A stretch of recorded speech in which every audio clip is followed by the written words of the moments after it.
সবাইকে বলবো নিজের এলাকা শান্তি রেখে পুলিশকে কোঅর্ডিনেট করে প্রবীণদের, শিশুদের, মা বোনেদের একটু বিশেষ করে খেয়াল রাখবেন। প্রতি বছরই পুজোর আগে দলীয় মুখপত্র জাগো বাংলার উৎসব সংখ্যা প্রকাশ করেন মুখ্যমন্ত্রী ও তৃণমূল সুপ্রিমো মমতা বন্দ্যোপাধ্যায়। সেই মতো এবারও নজরুল মঞ্চে বিশেষ অনুষ্ঠানের আয়োজন করা হয় সর্বভারতীয় তৃণমূল কংগ্রেসের তরফ থেকে। নজরুল মঞ্চের সেই বিশেষ অনুষ্ঠান মঞ্চ থেকেই এলাকার শান্তি বজায় রাখার আহ্বান জানান মুখ্যমন্ত্রী। পুজোর সময় উদ্যোক্তাদের মতোই সাধারণ মানুষকেও প্রবীণ এবং শিশুদের মতোই মা বোনেদের খেয়াল রাখার জন্য আবেদন জানান তিনি। নারী শক্তির জাগরণের তাৎপর্যবাহী বাঙালির এই শ্রেষ্ঠ উৎসবের সময় নারী সুরক্ষা যে তার অগ্রাধিকারের তালিকায়, তাও বুঝিয়ে দেন মমতা বন্দ্যোপাধ্যায়। বাঙালির উৎসবের মূল কথা সবাইকে নিয়ে চলা, সবাইকে সামিল করে আনন্দ ভাগ করে নেওয়া।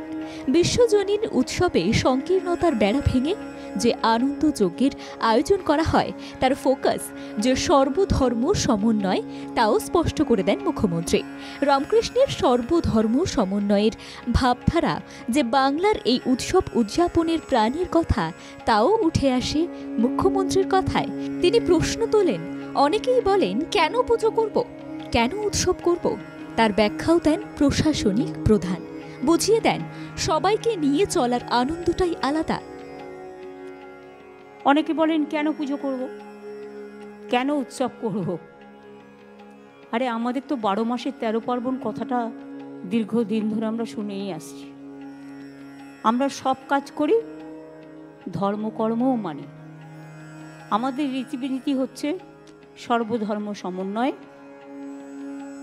রামকৃষ্ণ পরমহংসদেবের কথা। এবং আমরা মনে করি সবাইকে নিয়ে চলার মধ্যে একটা আনন্দ আছে, প্রাণ আছে। উৎসবের আনন্দ থাকবে, কিন্তু বানভাসী মানুষদের ভুলে গেলে চলবে না। একথা আরও একবার দলীয় কর্মী, দলের নেতা, জনপ্রতিনিধিদের মতোই সাধারণ মানুষকে মনে করিয়ে দেন মমতা বন্দ্যোপাধ্যায়। তার বার্তা, অনেক মানুষ এখনও বানভাসী আছেন, যতটা পারবেন সাহায্য করবেন। যারা মানুষের কাজ করেন তারা নিঃশব্দে কাজ করেন, যারা কাজ করেন না তারা বকেন বেশি। আমি চাই কথা কম, কাজ বেশি, এটাই আমাদের উদ্দেশ্য। আর যারা কাজ করে না তারা বক বক বক করে করে বকে বেশি।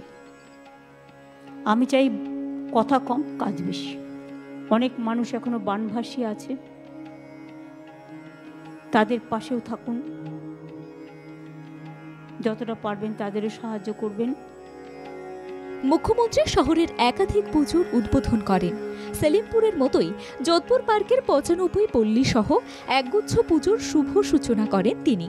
সন্ধ্যায় চেতলা অগ্রণীর চক্ষুদান করেন মুখ্যমন্ত্রী মমতা বন্দ্যোপাধ্যায়। পাশাপাশি 400-র কাছাকাছি জেলার পুজোর উদ্বোধন করেন তিনি।